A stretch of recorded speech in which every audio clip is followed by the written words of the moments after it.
أنفسنا ومن سيئات أعمالنا من يهده الله فلا مضل له ومن يضلل فلا هادي له وأشهد أن لا إله إلا الله وحده لا شريك له وأشهد أن محمدا عبده ورسوله يا أيها الذين آمنوا اتقوا الله حق تقاته ولا تموتن إلا وأنتم مسلمون يا أيها الناس اتقوا ربكم الذي خلقكم من نفس واحدة وخلق منها زوجها وبث منهما رجالا كثيرا ونساء واتقوا الله الذي تساءلون به والأرحام إن الله كان عليكم رقيبا يا أيها الذين آمنوا اتقوا الله وقولوا قولا سديدا يصلح لكم أعمالكم ويغفر لكم ذنوبكم ومن يطع الله ورسوله فقد فاز فوزا عظيما أما بعد فإن أصدق الحديث كتاب الله وأحسن الهدي هدي محمد صلى الله عليه وآله وسلم وشر الأمور محدثاتها فإن كل محدثة بدعة وكل بدعة ضلالة وكل ضلالة في النار أما بعد السلام عليكم ورحمة الله وبركاته. a yau muna asabar 19 ga watan Jumadal Ula hijiran Annabi sallallahu alaihi wa alihi wasallam na shekara 1443 wanda ya zo daidai da 25 ga watan Disamba shekara ta 2021 miladiya a cikin watan nan katabariyar jihar Katsina a watan nan local government ta Musawa ɗaya daga cikin tsofaffin garuruwa na tarayyar Najeriya. Muna fatan Ubangiji ta'ala ya ƙara ma wannan gari albarka. Mun taho bisa munasaban wato samun ci gaba da ɗaya daga cikin jakadun musulunci yayi na samun daman aurar da 'ya'yansa mata. Muna fatan Allah ta'ala ya samu wannan aure albarka. Ubangiji madaukakin sarki ya bashi ladan tarbiyya ya bashi ladan auraswa. Mu da muka haɗa a wannan wuri Ubangiji madaukakin sarki ya tattara mu kamar haka a gidan aljanna Firdausi. Ta da cewa ba wani maudu'i guda ɗaya da muka taho don mai wa'azi a kansa. To amma a ɗazu mun na yi magana da shi National MC a Sheikh Abdul Basir na Ango mai kawo cewa me ya kamata mai wa'azi a kansa. To ɗaya daga cikin 'yan uwa sai ce ya kamata mai wa'azi kan tarbiyya. Da haka na sa ba wannan wa'azi da zan gabatar ko wancan nan lacca take rassan tarbiyya guda 12 wato reshen tarbiyya 12. Wannan zai zanto intilaqan min hadithin nabi sallallahu alaihi wa alihi wasallam, wato zan ciro abin da zan ciro daga hadithin manzon Allah sallallahu alaihi wa alihi wasallam na sahabi Ubadah ibn Samit, Allah madaukakin sarki ya kare ta a gare shi, wanda Imam Ahmad bin Hanbal ya fitar a cikin Musnad. Hadisi ne ingantacce wanda Annabi sallallahu alaihi wa alihi wasallam yace azmanu li sittan min anfusikum ko uzmanu li sittan min anfusikum azman lakum aljanna. Ku kula man da abubuwa guda 6. Abubuwa 6 ɗin nan duka suna tattare da ku maza da mata. Wato abubuwa guda 6 waɗanda tuwasu ne na tarbiyya masu jagorantar ɗan adam namiji ko mace zuwa gidan aljanna. Malamai suna ganin dukkan abin da aka gina shi kan waɗannan abubuwa guda 6 to babu shakka haƙarsa za ta cimma ruwa. Sannan wannan abin shine asalin tushen tarbiyya.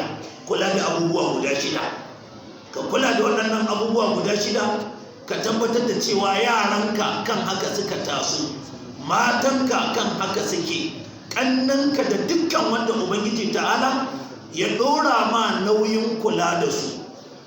Kai a karan kanka ka tabbatar da cewa ka gina rayuwarka kan kulawa da waɗannan abubuwa guda 6. Daga misali kuma akwai wasu abubuwa guda 6 da su ne za zanto mana cikon abubuwa guda 12 wanda muka kira su rassan tarbiyya 12. Annabi sallallahu alaihi wa alihi wasallam yace usdaqu ko usduqu idha haddathtum, usduqu idha haddathtum. Duk lokacin da za ku yi magana to ku tabbatar da cewa kuna faɗin gaskiya ba kwa ƙarya. Ana buƙatar dukkan magidanci yaranka tun suna ƙanana ka koya musu faɗin gaskiya, ka nuna musu sharrin ƙarya da yadda ta kan bayu ta kai ɗan adam zuwa ga walaƙancin duniya da na lahira. Babu shakka ƙarya mugun abu ne, gaskiya kuma babban abu ne cikin addinin musulunci. Shi yasa manzon Allah sallallahu alaihi wa sallam yara ƙanana su Anas bin Malik cikin abin da ma'aikin Allah sallallahu alaihi wa sallam kan mai da hankali a kansa a gidansa yayin tarbiyyar yara, faɗin gaskiya yaran ka zanto ba sa ƙarya. Mace ce take so ta kama yaranta sai ta ɗaga masa wani abu, yaro ne ƙarami, sai ta yi kamar za ta bar shi, sai da ya zo kusa sai ta miƙa mai sai ta kama shi. Ashe annabi sallallahu alaihi wa sallam yana kallanta, ya ce na ɗauka za ki kama shi ki hana shi, ubangiji ta ala ya rubuta ki cikin makaranta ran gobe alkiyama. Wato yara ƙanana da matanmu na aure mu tabbatar da cewa mun gina su kan faɗin gaskiya. Ba yadda za a yi mutum ya kaucewa gaskiya kuma ya ci nasara cikin dukkan abin da ya sa gaba. Bakinka, harshenka kar ya furta wani abu wanda za a tashe ka ran gobe alkiyama ya zanto abin akasin yadda yake. Ka faɗi gaskiya, in za ka faɗi gaskiya, komi ta ja maka kariya. Ita gaskiya a faɗe ta komin ɗaci, ko da za a ce wane mai ganganci ko sakare ne wane mai ƙauyanci, na tabbatar ba zan batun karya ba. Annabi sallallahu alaihi wa sallam ya ce ba za mu kushe ba, ɗan adam ba zai kushe ba yana faɗin karya har sai an rubuta balo-balo da capital letter cewa wannan mutum makareci ne a gaban Allah da gobe alkiyama. Da haka abin za ka faɗi gaskiya, ka faɗi gaskiyar zance. Duk gidan da ba a gina 'ya'yan gidan da matan gidan kan faɗin gaskiya ba, to abubuwa da yawa na tarbiyya zai rushe. Da haka ina jan hankalinmu, reshen farko na tarbiyya shine koya ma yara ƙanana maza da mata faɗin gaskiya, saboda yadda ƙarya ke zubda mutunci a duniya ke rage darajar bawa a ran gobe alkiyama. Babban malami Qadi Iyad ya yi maganganu masu yawa, haka Imam al-Ghazali shi ma ya maganganu masu yawa, sami Ihya'us Sunna, haka Imam an-Nawawi a cikin littafin al-Adhkar. Dukkan waɗannan malamai sun nuna muhimmancin a koya ma yara ƙanana faɗin gaskiya, a nisantar da su daga faɗin ƙarya. Abu na biyu, wato mutum duk abin da zai faɗa a kula da harshen sa ya faɗi gaskiya. Ihfaz lisanaka ayyuhal insanu la yalugannaka innahu thubanun kam fil maqabir min sani'i lisanihi kana tuhabu liqa'u shuja'an. Ka kula da harshen ka, kar ka yadda a rika jin ƙarya a bakinka. Abu na biyu, ya ɗan uwa musulmi, cikin rassan tarbiyya guda 12 da muke neman mu faɗi, annabi sallallahu alaihi wa sallam ya ce wa aufu idza wa'adtum, ku cika alƙawari duk lokacin da kuka yi alƙawari. Duk lokacin da kai ma yaranka alƙawari to ka cika masu. Karka ce wanda ya naɗe zan sai masa keke kuma ya naɗe baka sai masa keken ba. In ka san baka da daman sayan keke ka kai alƙawarinsa. In ko kai ma yaranka alƙawarin za ka sai masa keke in ya samu ya na ɗaya, to ko da wani abu za ka saida don ka cika wancan alƙawari. Ka koya ma yaranka cika alƙawari, ka karantar da matanka mahimmancin cika alƙawari. Kar kai magana ka sama, kar aka akasi, Allah kuma sai in abin ya fi karfinka bayan da za ka yi. Duk lokacin da kai magana ka tabbatar da cewa ka cika magana da kai. In kai alƙawari ka tabbatar da cewa ka cika alƙawarin da kai. Yana daga cikin tambayar da za a yi ma ran gobe alkiyama, alƙawari. Duk lokacin da mutum ya alƙawari ya tabbatar da cewa ya cika alƙawari. Ayoyin alƙur'ani ga su nan burjik waɗanda suke magana dangane da alƙawari. Ba a buƙatar mutum ya alƙawari kuma ya dawo ya saba. Yana cikin tuwasun tarbiyya ko reke cikin rassan tarbiyya cika alƙawari. Annabi sallallahu alaihi wa alihi wasallam in yi alƙawari yana cikawa, ko da ko wannan cika alƙawarin ba daɗi. In kuna karanta sirar manzo sallallahu alaihi wa alihi wasallam, za ku ga yadda manzon Allah sallallahu alaihi wa alihi wasallam aka kulla alƙawari tsakanin shi da Qurayshawan Makka akan cewa duk lokacin da aka sami wani kafiri ya musulunta ya taho wajen manzon Allah sallallahu alaihi wa alihi wasallam daga Makka, to ma'aikin Allah zai mayar da shi Makka, ba zai rike shi ba.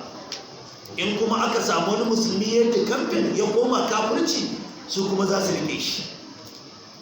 To haka aka Abu Jandal ya zo, Abu Basir ya zo, duk manzon Allah sallallahu alaihi wa alihi wasallam ya mayar da su, baya saba alƙawari sallallahu alaihi wa alihi wasallam. Abu na uku, annabi sallallahu alaihi wa alihi wasallam yace wa abdu idaktamantu, sannan in an ba ku amana kar ku ci. Yara a koya musu muhimmancin amana. Duk lokacin da aka baka amana to karka ci amana, karka yadda a baka amana daga baya ka ci amana. Yaran gida a tabbatar da cewa an koya musu rike alkawari, an koya musu kula da amana. Amana ko na sweet ne aka ba yaro, ko na biskit ne aka ba yaro, a tabbatar da cewa bai ci amana ba. Kuma yayin tarbiyya sai ka sa siyasa da hikima, sai ka yi siyasa kala-kala. Wani lokaci kawai za ka ba yaronka babba, sai ka ba shi su, sai ka ce je ya raba wa sauran ƙanninsa, so kake gano amanarsa. Ka ba shi biskit sai ka ce je ya raba wa sauran ƙanninsa, so kake gano amanarsa. In har ya yi disappointing ɗinka ga yadda ka ce ya yi, sai je ya saba, to kai kuma ka samu dama da za ka yi kansilin ɗinsa. Kaza ba daidai ba ne, kaza daidai ne, kaza ba daidai ba ne, kaza daidai ne. Don ka tabbatar da cewa ka koya ma yaranka kulawa da amana. Na daga cikin hanyoyin karantar da yara kulawa da amana, kai a karan kanka duk lokacin da yaronka ya je yawon sallah ko wata bakuwa ta zo gida ko wani bako, sai ya ba yaronka naira 20 ko naira 10, sai ya ce baba ije mani, to kar yaron ne ya ce baba ina 10 na, ka ce kai ce kaka dawo, ko kai bankanta ba. Kana koya ma yaran ka ne cin amana. Ko mun daren dadewa ka kira ka ce ga naira 10 ka tabbatar da cewa yaran ka gina su akan amana kaulan wa fi'lan. Wa yanshuqu nashuqul fityan fina ala ma kana awwaduhu abuhu wa ma dana al-fata bihija walakin yu'allimuhu at-tadayyuna aqrabuhu. Iyaye su ne za su karantar da yara yadda ake yin tarbiyya. Wannan za a karantar da su da aikinka. In kai kana cin amana, yaron ya jarabta ka ba so ɗaya ba so biyu ba, ya baka ijiyar tayarsa, ka ci amanarsa, ka batar masa da tayarsa. Ya baka ijiyar yar tsana, ka batar ma yarinyarka da yar tsananta. Wannan kana kocin ɗinta cin amana. إذا كان رب البيت بالتوف ضاربا فشيمة أهل البيت كلكم الرقص. إن يزنتو قاعد ɗabi'an mai gida, to yaran shi su ma a haka za su tashi.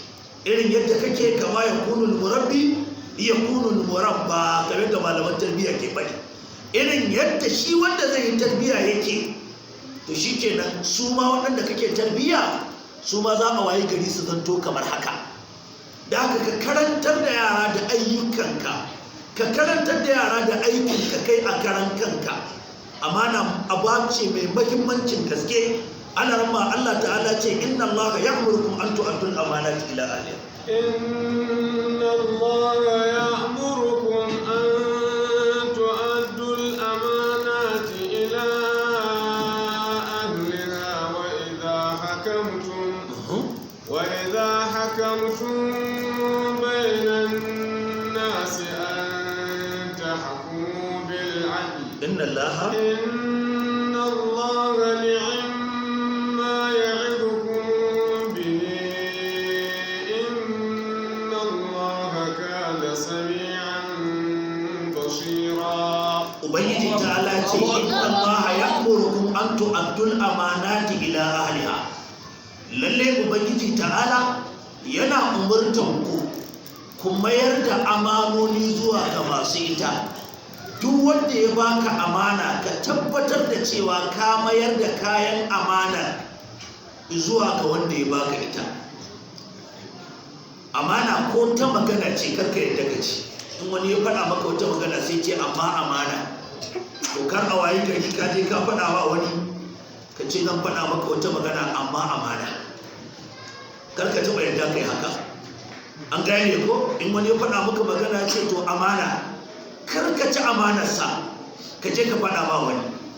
Ana tsammanin kamar yadda hadisin ke cikin sunan da Imam Tirmidhi ya zantar da wato ma'aikin Allah ya zantar da shi wata amana.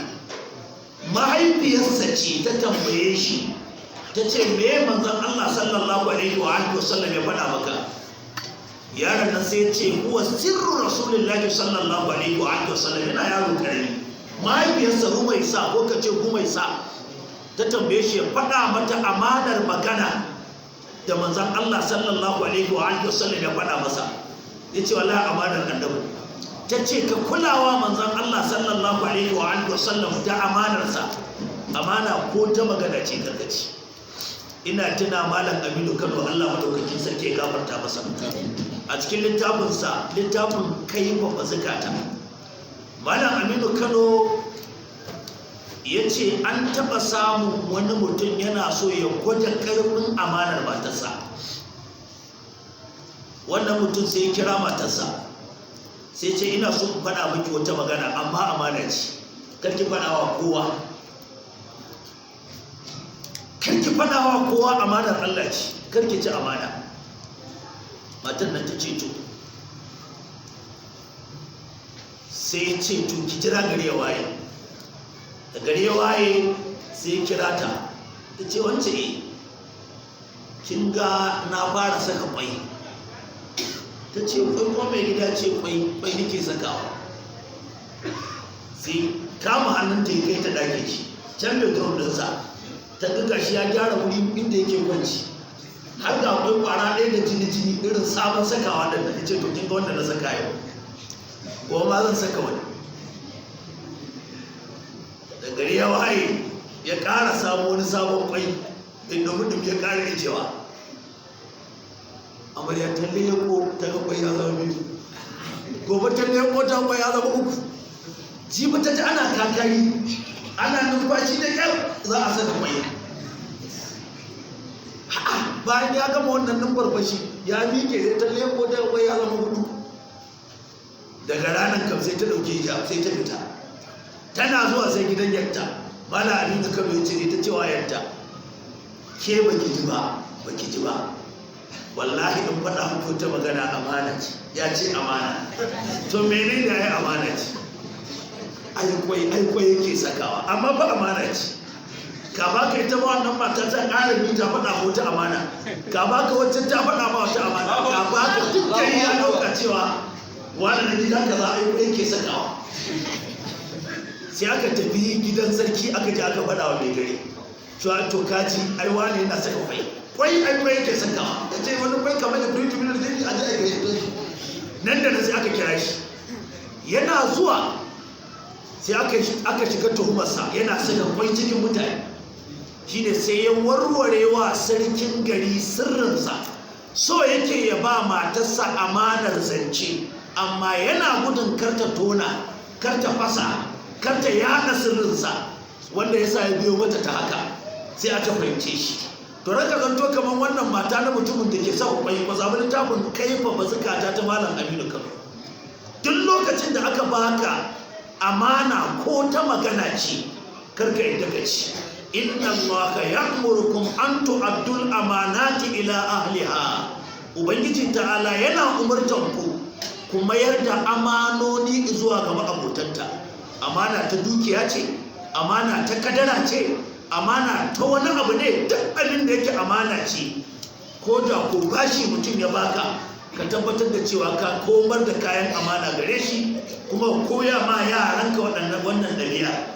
Ubangiji ta'ala ya ce wa idan hakamtum bainan nas, in za ku yi hukunci tsakanin mutane, an tahkumu bil adal, to ku yi hukunci da adalci. Duk lokacin da za ka yi hukunci tsakanin mutane to ka yi hukunci da adalci. Kar ka yadda in wani ya baka kuɗi sai ka yi hukunci na rangwami gare shi, wanda bai ba kuɗi ba kuma ka tsananta masa. Ko a wani fage ne, shin kai alƙali ne mai sanda ko ko alƙali ne a gidanka, kar ka yadda saboda wata kyautatawa da wani yake maka sai ya zanto za ka yi hukunci tsakanin mutum biyu sai ka karkata zuwa mutum ɗaya. Shine wala yajrimannakum shan'anu qaumin ala alla ta'dilu. Allah ta'ala ce idlu huwa aqrabu littaqwa. Wato kar ya zanto saboda wani baya kyautata maka, saboda wancan ba ta kyautata maka, tsakankanin matanka guda biyu in za ka yi sulhu tsakaninsu, za ka yi hukunci tsakani, sai ya zanto ka karkata ka mara ma ɗaya baya kai takin sai, wato ka koma ɗan ɓangaren ɗayan kuma ka daddanne ta. Kar kai haka, kar ka taɓa yarda kai wannan. Babban malami al-Imam Ibn Jawzi ya ambaci kissan wani alƙali, ya ce an taɓa samun wani alƙali, wannan alƙali sai ya ce sai ya rufe karen shi. Wani mutum ne karensa ya rasu, karensa ya mutu, yana da kare sai kare ya mutu. Da karen ya mutu sai ya ɗauki karen sai ya kai shi makabartan musulmi, kusa da kabarin wani musulmi, sai ya haƙa karen kabari sai ya burme shi.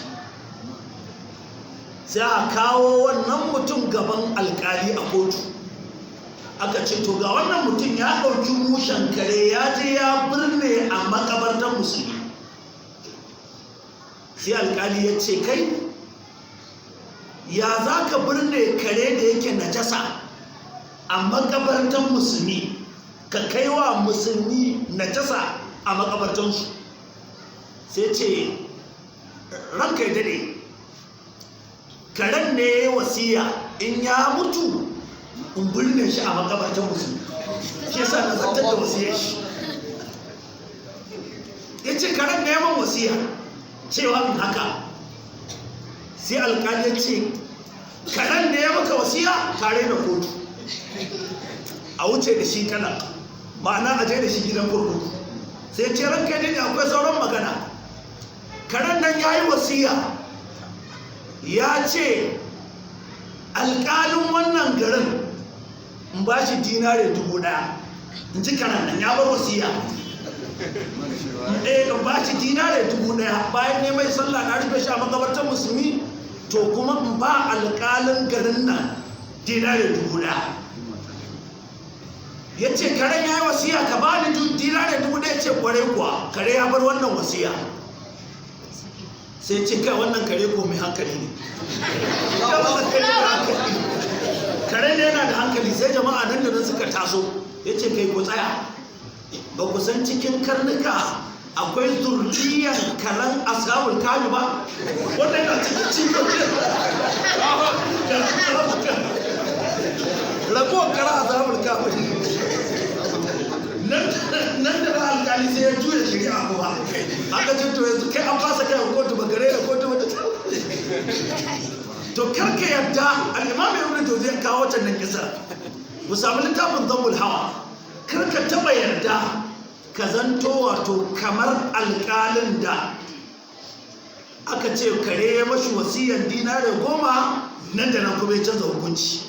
Duk abin da za ka yi hukunci tsakanin mutane to kai adalci. Wa idha hakamtum bainan nasi an tahkumu bil adl inna Allaha ni'ma ya'idukum bih. Madalla da irin wa'azuzzukan da Ubangiji ta'ala yake mana, wato irin wa'azi da Ubangiji ta'ala yake mana. Al-Imam Ibn Kathir al-Dimashqi a cikin tafsirinsa da ya zo kan wacan nan aya ya ambaci wani asari, hadithi ne mawqufi lakin lahu hukumul marfu'. Al-Imam Ibn Kathir al-Dimashqi ya ambace shi a cikin tafsirinsa, Tafsirul Qur'an al-Azim. Ibn Kathir al-Dimashqi yace Abdullah ibn Mas'ud ya ce duk mutumin da aka bashi amana sai ya ci amana, to a ran gobe alkiyama akwai wata rijiya ta wuta, rijiyar wailun kenan, wadda ma'aikin Allah ce ga'arun fi jahannam yasta'idu minhu jahannamu mi'ata marra. Wata rijiya ce a cikin gidan wutan jahannama, ita kanta jahannama tana neman Allah ya raba ta da azaban wannan wutan so 100. To duk mutumin da ya ci amana ko da kuwa na ruwa ne sai ya ci amana, to za a ɗauki wannan kayan amanan sai a je a sanya shi a wannan rijiyar ta wuta, sai a ce sai ya shiga cikin rijiyar ya ɗauko wannan amanar ya fito da ita ya hannantawa masu amana amanarsu, sannan a fitar da shi daga gidan wutar jahannama. To sai ya shiga bayan hawi ilaiha, sai ya sunkuya ya tafi wajen wacan nan amanar. In yi ƙasa ya je da manufar ya ɗauko wacan nan amanar, a lokacin zai sabo amanar a kafaɗa, sai ya zo gaɓar rijiyar sai amanar ta zame, sai ta faɗa cikin rijiyar tsundum, sai ya ƙara komawa ya sabo ta, sai ya zo kafaɗa, sai ya zo gaɓa zai fito da ita, sai ta ƙara komawa ta faɗa, sai haka zai ta yi abadan abidin har abada. Duk mutumin da ya ci amana kun ji irin azabar da za a yi masa. Za a suranta amanar a rijiyar wuta, a nemi ya shiga rijiyar wutan ya ɗauko amanar sai ya fito da ita. Da haka jama'an musulmi, abdul amanati ila man itamanaka wala tahum man khanaka, inji manzon Allah sallallahu alaihi wa sallam. Ka bada amana ga duk wanda ya baka amana, kuma karka yadda ka ha'inci wanda ya ha'ince ka. Ina fatan mun fahimci wannan da kyau. Abu na uku kenan, wato bayan kulawa da harshen ka kakkai ƙarya, wannan yana cikin rassa na ainihin mai rassa na tarbiyya. Abu na biyu, annabi sallallahu alaihi wa sallam ya ce ka cika alƙawari. Abu na uku, manzon Allah sallallahu alaihi wa sallam ya ce in har ka an baka amana ka mayar da amana zuwa ga ma'abutanta. Abu na hudu, sai manzon Allah sallallahu alaihi wa sallam ya ce wahfazu furujakum, ku tabbatar da cewa kuna kiyaye farjujjukanku, ku tabbatar da cewa kuna kiyaye farjujjukanku. Maza da mata a nuna ma yara shirin zina, musamman 'yan mata, musamman samari, a nuna musu sharrin zina. Ba yadda za a yi al'umma ta ci gaba ta zauna lafiya matukar albasha ta yawa cikin wacannan al'ummar. Albasha ta zina tana gadar da fushin Allah ta'ala, kuma tana kawo irin waɗannan tashin hankali da muka tsinci kai a arewacin Najeriya.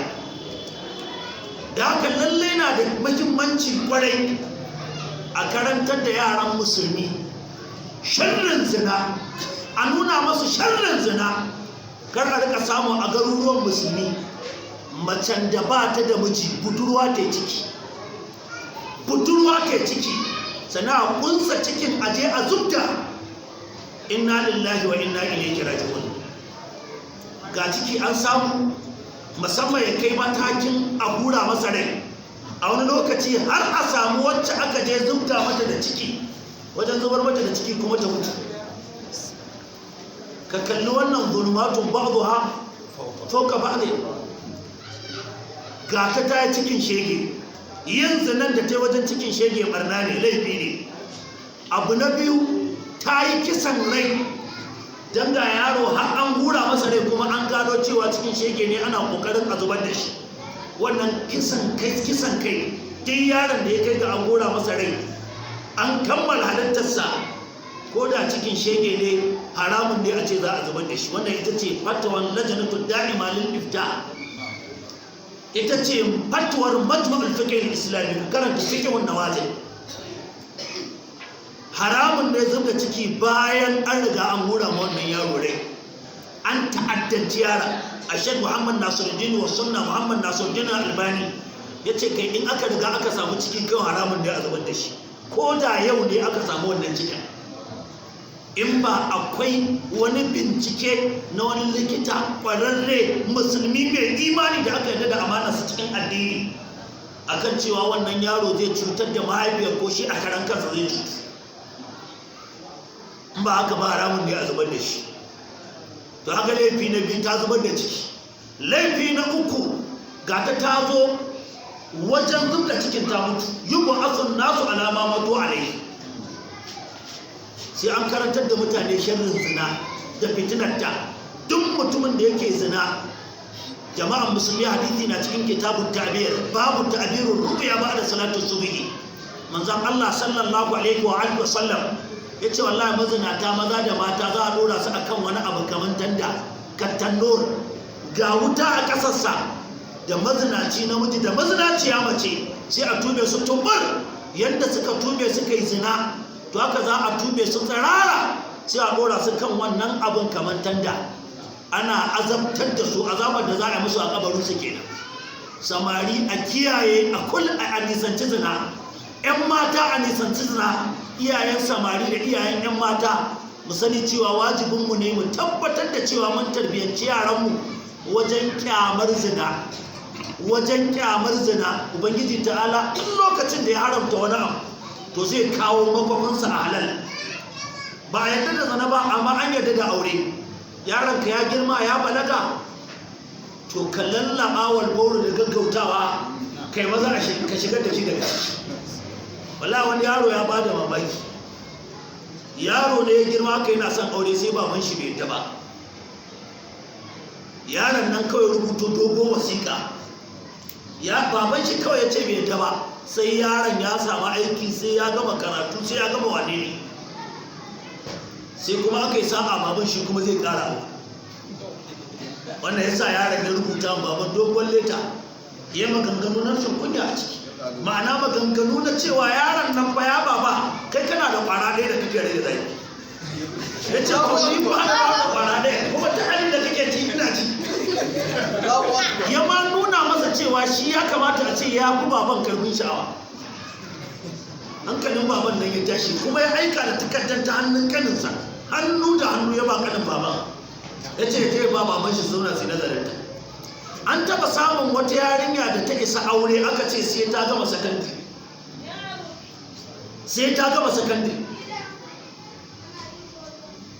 Yarinyar nan ta tashi kawai da ta ji abu ya isa ta, sai da ta jira mamanta tsakar dare za ta je tiraka ɗakin babanta,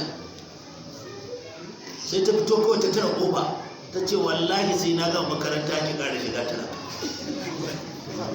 Shi baban yana can ƙofi yana jiran uwar gida ta shigo, ita kuma uwar gida ta yi wanka ta je tiraka. Yarinya ta ji motsin babanta ta buɗe ƙofa ta je ɗakin baban, ta fito ta shiga tsakani ta ce ta koma sai ta gama makaranta. Dole na ina faɗa muku labarai ne na tabbas. Kwanan nan wani yaro ya same ni, yake faɗa min cewa yana da damuwa, yana so ya aure, amma dangin mahaifinsa da mahaifinsa sun ƙi su ba da haɗin kai, sun ƙi yarda. Ya ce ya samu wata makaranta ya buɗe wane ne a akademi, irin wannan akademi da aka ta buɗewa. Duk lokacin da gari ya zafi ya tsasa wani makaranta, waye akademi. Ya ce to shi ma da irin wannan akademi duk ya fi dai ya samu ne akademi. Ya ɗan buɗe wata makaranta dai haka na neman akademi. Amma tare da haka wallahi sun iya gayawa. Sannan na kira ɗaya cikin familin muka yi ta dogon tattaunawa, har yanzu ba a warware wancan nan matsalar ba.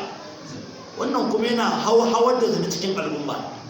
Annabi sallallahu alaihi wa alihi wasallam yace idza tahallat ummati khamsan ba'li haddima, in dai al'umma ta za su rika yin abubuwa guda biyar, manzon Allah sallallahu alaihi wa alihi wasallam yace to bala'i da rashin zaman lafiya dinka samun su kenan.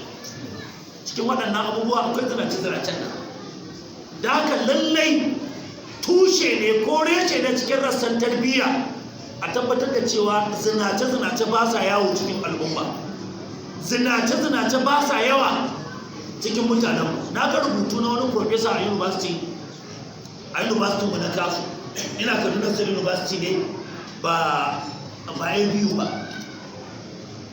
Yana nashi analysis din akan waɗannan insecurity da ake fama da shi, ce majoritin waɗannan mabanatan da yi filani ne. Filanin nan kuma a koma a kalli tarihi shekara 30 da suka wuce baya, shekara 35 da suka wuce baya, su ne waɗanda iyayen suke shigowa su yadda nono a gari. Majoritin su analyst sun tabbatar da cewa da yawa daga cikin filanin da suke shigowa gari don tallan nono kaso 60 cikin ɗarinsu ba nono ko suke siyarwa ba. Za a sai da nono ne kuma a yi ɗaya. Da yawansu akan samu ɗansu mutanen banza cikin gari su ja ba fillatana bayan ta gama sai da nono da yamma su je su lalata da ita. Mazajen suna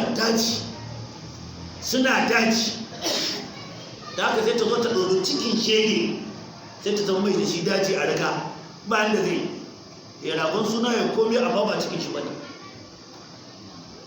Ya dinga kawo references kala-kala, hujjoji daban-daban, research ya yi sosai, kuma professor ne a yi. Ya bincike ka abin da ya rika faruwa, ya ce to yau ire-iren waɗannan 'ya'yan ga su ne suka taso suka cika daji ba sa jin bari, wa'azin malamai baya amfanar da su, ƙarfin bindigan sojoji da matakai na jami'an tsaro ba a gire da su. Ka kalli irin matakai da ake ɗauka don dakile 'yan bandit. Kaso 80 cikin 100 'yan bandit ɗin arewa filani ne, don danginmu ne filani. Wanda ita ce magana ta gaskiya, ko a nan Katsina, ko a Zamfara, ko a Sokoto, ko a Kebbi, ko a Kaduna, duk hanyar Birnin Gwari, ko shekaran jiya an tare hanyar Kaduna. Waɗanda suka tare ɗin nan filani ne. Ya ce za a kallon filanin nan ma ta yaya suka samu asali waɗannan filani da aka san su da kunya, tun mutumin da ya gaji alirku da sas, haka masu magana ke cewa bafilla ce, tsantsan bafilla ce bai iya rashin kunya ba. Bafilla ce uwa da uba bai iya rashin kunya ba. A mafi yawancin sakon birane uwa ce bafilla ta na, amma uban shi wani ɗan iska ne da aka shekara 35 baya, wani ɗan iska ne da gare shi ne ya zo ya ba uwace ciki ta same shi, ya taso ruwa biyu, shi ma bai san asalinsa ba. Ubancin aka ce ya ɗauki wuka yanka wani ba zai iya ba. Filani ya kawo abubuwa da yawa. Ya ce filani da aka san su wajen shaɗinsu za su gama shaɗin su gama tatas, amma ya ce wasansu shine wasa mafi tsarki da ake yi a arewacin Najeriya a tarihi. Ya kawo wasan kokowa, aka yi fada, ya sha mutanen gari, wasan kwambe, wasan wayewa, ya dinga lissafa su, ya dinga faɗin irin wato matsaloli da waɗannan wasanni suka rika haifarwa. Ya ce amma wasan shaɗi bai rika haifar da wani matsala ba, su biyu kawai suke yin abinsu, ba ruwansu da wani, ba sa iya cutar da kowa. Mutanen da an dame su ana sai su ƙara gaba. Ya ce amma a yau su ne da bindiga AK-47. To haka irin waɗannan zinace-zinace da ke faruwa babu shakka suna ɗanɗaba yanayi su haifar da insecurity cikin al'umma. Da haka na daga cikin hanyoyi da za a wajen tarbiyyar al'umma a tabbatar da cewa an kyamatar da al'umma game da zinace-zinace. Wannan kuma sai an ɗauki mataki a gaba ɗaya na community, da zanto tun daga sarkin gari, mutanen da ke bada, irin society na community, kungiyoyin da ke cikin al'umma, matasa a cikin al'umma, a sa doka kar a yarda a rika taɗin dare. Duk lokacin da za a shigo wani kwana da daddare, don wani lokaci zai ga da daddare ba wuta a gari, a kan kwana, a kwanan alungu a cikin rumfan kwano, wa'annan ne ake tani.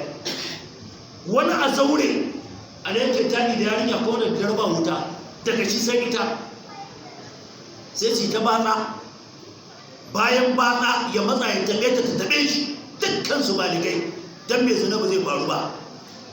To wannan ba iyaye kaɗai ba, kwamitin anguwa, kwamitin gari gaba ɗaya sa ido game da wannan, don babu yadda za a samu zaman lafiya matuƙar mutane sun darbabu zina. Ku je ku samu sharukan da malamai suka yi ma wannan hadisin, idan ta hallat ummati khamsan fa li haddima. Da haka a kula da wannan. Annabi sallallahu alaihi wa sallam ya ce wa kuntu abasarakum. Abu na biyar, reshen tarbiyya na biyar, rinsa ido. A koya ma yara kallon abin da zai amfane su ba abin da zai cutar da su ba. Kar a zo kawai a dinga sa yara katun, kowane irin katun a sawa yara, yaranka suna kallon fim. Ga wata bakaddagar tasha da ko'ina arewa nan ta shiga wai arewa, amma al'adunta ba na arewa ba ne. Haka ne? Ina wani bahaushe me ga wani bahaushe wai hausa hip hop, hausa hip hop, kaga yaro kamar ya sha kwaya yana ta surutu wai waka yake. Ba muna da waƙoƙinmu na gargajiya ba, irin wanda su ɗan ɓaro suka rika yi, irin yadda wanda su Mamman Shata suka rika yi, Allah ya gafarta musu. Dan me za a shigo da wasu abubuwa kuma ga sunan daban-daban, yaro ya ta surutu kuma duk a wannan tasha suke koya. Wannan tasha muna kira duk mutumin da yake neman tarbiyyar 'ya'yansa ya tabbatar da cewa ya tsige an disconnection ɗin wannan tasha ta arewa daga tibin gidansa. Ka tabbatar da cewa baka yarda iyalinka suna kallon wannan tasha da ita da ire-irenta ba. Muna tashoshinmu ga sunan ga Sunna TV, ga Afirka TV, ga tashar mu ta Manara TV, ga sunan da yawa, ga Hausa Hausa TV, duk ana yana abubuwa na addinin musulunci. Yaran kasanto suna kallon waɗannan da wasu tashoshi na labarai da sauransu. A kula da me yaro zai gani, wa guddu a basarako, a kula da idanu. Da yawa daga cikin abin da ke ma tarbiyyar yara, wala abin da suke gani ne da idanunsu. Abin da ya gani da idansa sai kwakwalwarsa ta turanta masa shi, daga nan sai a samu matsala.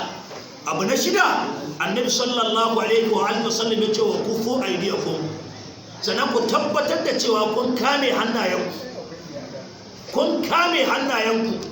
Yara a koya musu kame hannu, kai yaro ya tafi kayan da ba nashi ba, kai yaro kawai zo ya tsara hanya, roadblock ne ba hanya, ya tsare hanya yana cutarwa. Kar yaro ya zanto ya rika duka ko rankwashin wani.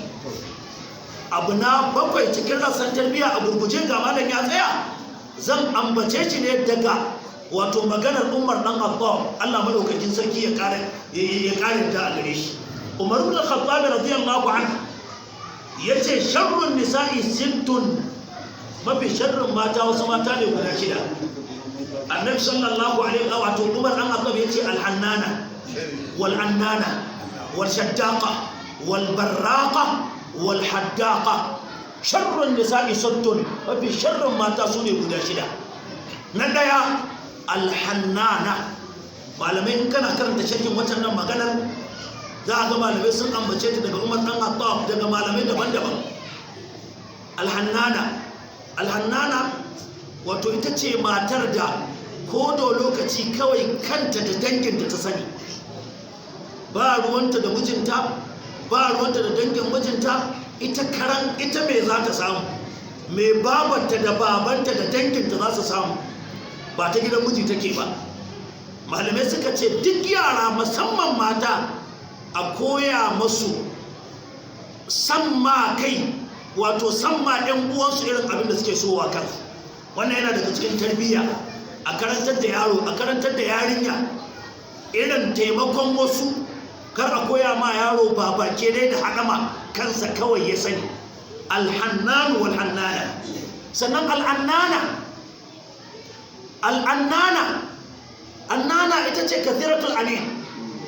Mun gano wannan da kyau, wato ka a koya ma yaro shagwaba, ka a koya ma yarinya shagwaba. Yaro ko wani abu ya gani a hannun wani ba nashi ne ba, sai kawai yaro sai ya barke da kuka. Ya ga wani yaro yana cin biskit shi kuma ba shi da shi, sai yaron kawai sai ya barke da kuka. Sai ga wani baban ko wata maman ta ce da Allah dan san mashi yana kuka ne. Wannan ba tarbiya bane. Wai dan a hana shi kuka sai a karbi kayan wani a bashi. Ha kawai yaro wani lokaci sai ya sa rigima akan kayan da ba nashi ba. Baban da bai iya tarbiya ba kuma sai ya kokarin wai kwantar da hankalinsa ta hanyar lallashin mai kayan, ya ce an ara masa wai dan ya shiru. Wannan ana karantar da yara shagwaba. An gane ko? Na daga cikin rassan tarbiyya. Lalle kar a koya ma yaro shagwaba, kar a koya ma yarinya shagwaba. Alhannanu aw alhannana, alannana aw alannan, shagwababban yaro, shagwababbiyan yarinya. Sannan ashaddaqa shine jin kai, jiji da kai. Yaro ya taso mai jin kansa, mai nuna isa, mai albari, mai takama. Yarinya ta taso mai jin kanta, mai albari, mai takama. sannan albarraka abu na hudu kenan a wannan gabar. Albarraka shine ita duk abin da ta gani so take a bata. Wato barraka akwai shaddaka, haddaka. Alhaddaka ita ce wacce duk abin da ta gani so take a bata. Ko me ta gani ba ta da gashin wancan amma ta ce sai ta kitson wanci. Haka akwai yaro da yake a haka, kar a koya ma yara haƙuri da kaɗan. Akwai abin da sa'anka yana da shi amma kai baka da shi, sai a nuna ma yaro haƙuri, a tarbiyyanci yaro a haka. Yarinya ma a tarbiyyance ta haka, kar a nuna mata duk abin da yara sawo'inta suke da shi ita ma sai ta mallaka. Mun gano nan da kyau.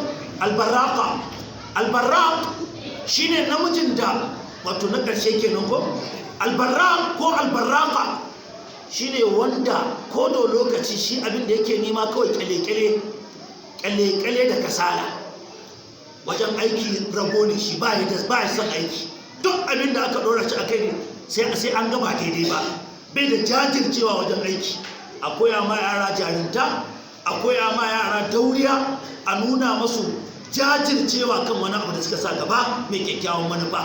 Muna fatan abin da muka faɗi ya zanto daidai, ubangiji ta Allah ya ba mu lada a kansu. Duk abin da muka kuskure Allah madaukakin sarki ya yafe mana.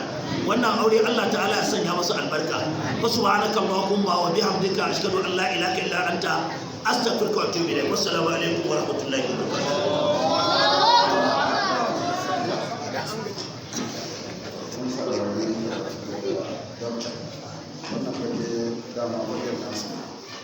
Kuma in za a kwana wani fagen wannan sauran ba zai iya kare wannan dokin ba. Malamai hikima suna cewa kullum ya tsaye wasu dalilai kowa zai yi buri da iya cin irin wannan matsayi na wannan ba muna da fata na alkai. Amma daga ƙarshe na ce idan shi tabbakat uyunan fili ko da bayyana man baka mimman tabaka. Yanzu ga shi amma ya sun fili mun ga irin alkhairar da ke tattare da shi. Ga shi shidda na farko ma ba mu ji da amsa su ba, wasu shidda ba mu ji da amsa ba, wasu shidda da muna bin malam bashi. Ko da wani lokaci Allah tabaraka wa ta'ala ya ara mu rana to muna neman wannan shidda cika kuce. Assalamu alaikum wa rahmatullahi.